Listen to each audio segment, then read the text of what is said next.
I've got a ton of Bears news for you guys today. Some really exciting and unexpected, and some not so much when it comes to the injury report. The Bears defense is getting the national recognition that it deserves, and it's being proven on paper by being a young, fast, and can change the game defense. And our offense, which obviously didn't have the ideal showing this up last week against the Tennessee Titans, might be a little bit even more shorthanded this upcoming weekend against the Houston Texans, but nothing to panic about yet, and I'm going to break that all down. Hello, everyone, and welcome back to this episode of Just Another Year Chicago Bears. My name is Nick Rohde, and as always, thank you for tuning in. Today, I'm going to run through the latest Chicago Bears news while we have the top defensive line in football at the moment, why they actually took down one of the better offensive lines in football in the Tennessee Titans, and also, again, the latest injury status news for the Chicago Bears. Now, before I get into today's show, if your team is 1-0 and or the Chicago Bears, make sure to hit the like button on this video right now to show Bears Nation and the NFL that we are on top right now, along with commenting your favorite defensive lineman at the moment on this team. And please subscribe to the channel if you haven't already. Thank you for 18,000 subscribers. I can't believe it. I love you guys so much. And as always, positive vibes only. If you haven't subscribed yet, be sure to hit that subscribe button now to stay up to date on all Chicago Bears news and notifications and the most positive Bears channel you can find. So yes, let's start things off with our defensive line, which the Bears are the #1 pass rush defensive line in the NFL after week 1. They got a win rate of 71% as a unit, which literally means they were destroying the absolute backfield and getting massive pressure on the Titans all game long, which again, the Titans had a top 12 offensive line back in 2023, and they improved over this past offseason. So that is insanely impressive from a unit. A lot of people worried about from a depth and talent perspective besides Montez Sweat.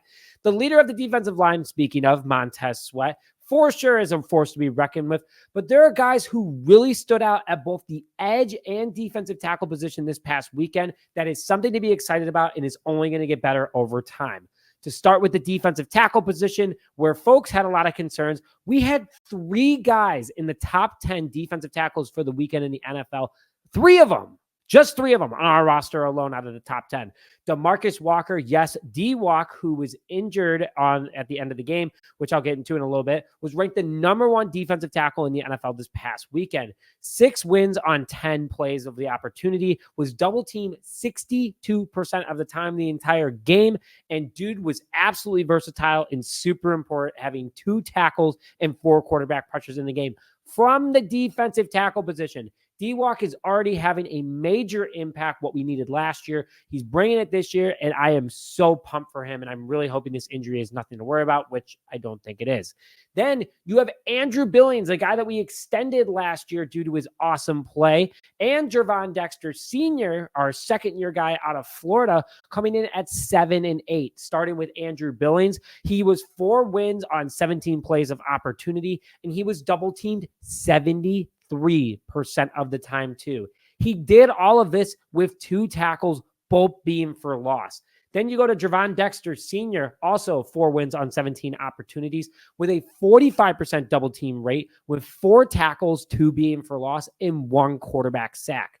The defensive tackle absolutely cooked. All 3 of them that played this past Sunday. Chris Williams was in there too, didn't get a lot of playing time though. And we should feel really good about where this defensive line stands, at least from a pass rush perspective. Run, for sure. There is definitely improvement there, but still wasn't terrible. Going over to the edge position, though, it wasn't Montez Sweat or Austin Booker who ranked high in the NFL, but we had the #2 edge in the NFL this past weekend, and that was newly acquired edge Darrell Taylor. Yes, the guy we got for a 6th-round pick from the Seattle Seahawks was the #2 edge in the NFL this past weekend. 7 wins and on 15 plays of opportunity to win with a 47% overall win rate. 5% double team rate from an edge perspective. That's pretty darn high. And finished the game with 8 total tackles, 7 being solo, 2 sacks, and 1 forced fumble. Honestly, he would have won NFC Defensive Player of the Weekend or of the week if it wasn't for Tyreek Stevenson. Shout out to him for winning. But insanely impressive. I mean, Montez Sweat got 2 quarterback pressures this past weekend. Austin Booker got 1. The defensive edge and defensive tackle position, not an area of worry for the Chicago Bears team. Our defensive line balled out. We're absolutely going to need that this upcoming weekend against the Houston Texans. And why I'm so passionate about this, guys, it's the fact that our second stringers are making that much of an issue. Our rotation guys are making that much of an issue.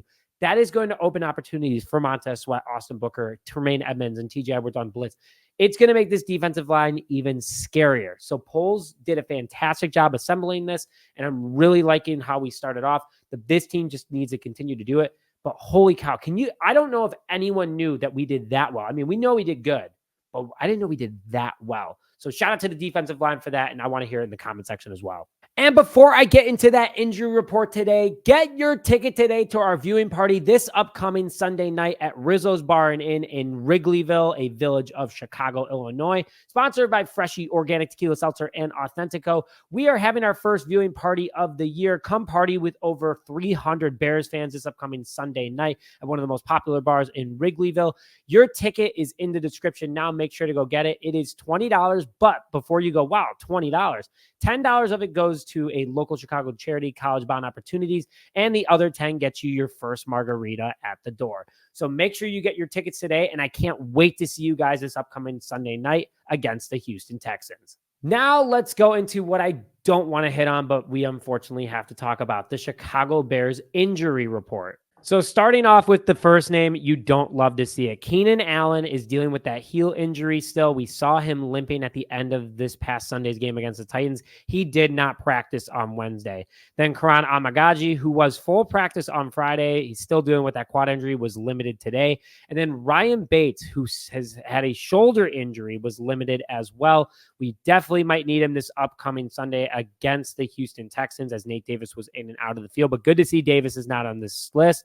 Khari Blasingame, dealing with a hand and knee injury, was limited as well. Odunze with that grade 1 knee sprain, which honestly, guys, best case scenario, did not practice. Don't expect him to play this upcoming Saturday or Sunday.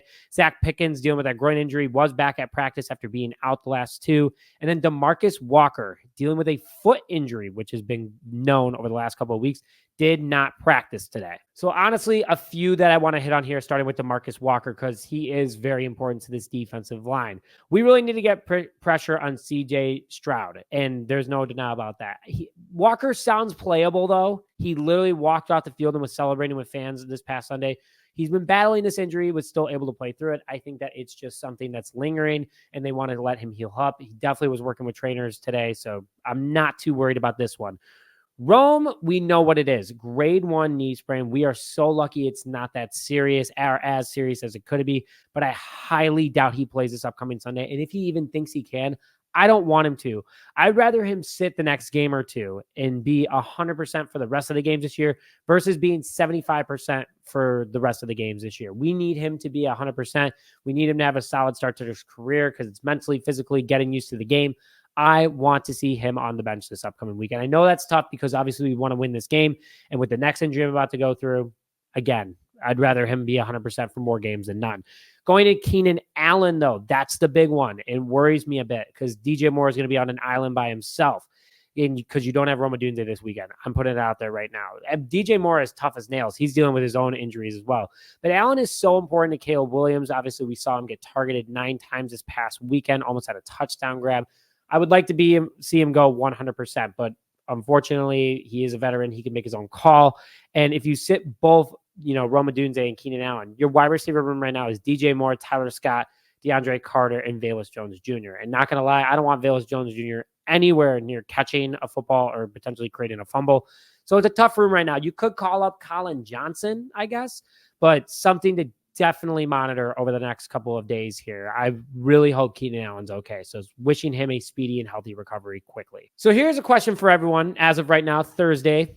How are you guys feeling entering Houston? Their injury list is starting to get a little bit long. Their tight end just got a point out. On top of it too, they did only win by 2 points against the Colts. Colts aren't a terrible team, but the Titans aren't a terrible team either. And as much as people are denying that the Titans are a bad team, I don't think so, because walking into the game, people thought the Bears were going to lose to the Titans because they are a good team. So make up your mind. The narrative is that the Titans are a good team, at least on paper. On top of it, too, the Indianapolis Colts, they're pretty good, but they're not stellar. I don't think they're crazy much better than the Titans. I'm feeling good about this Houston Texans game, guys. It's Sunday Night Football. Caleb Williams knows he has to have a big game after this past week. Everyone wants to win. The Bears going 2-0 would change how the NFL views this team. This team's going to go hard. Matt Eberflus is definitely prepared for this upcoming weekend, and it's prime time football. We'll have a lot of fun watching it, and I think that this team, I am putting positive vibes only out there that this is going to be a good game for the Chicago Bears. And I want to hear what you guys are thinking too in the comment section below. Please, again, guys, go get your ticket to our viewing party, which is in the link in the description now. I would love to meet you guys this upcoming Sunday night. And if you can't go, and if you don't mind still buying a ticket, it's all going to go to charity, guys. Really appreciate your love and support for all my work. And again, thank you for 18,000. And if you're new to the channel, welcome. Hope you guys enjoyed it. Please hit that subscribe button if you haven't already. Like this video if you want the Chicago Bears to go 2-0 and are happy that they are 1-0 right now. And comment your thoughts in the comment section. But with that, thank you as always for today's episode of Just Another Your Chicago Bears. My name is Nick Brody, and as always, bear down, baby.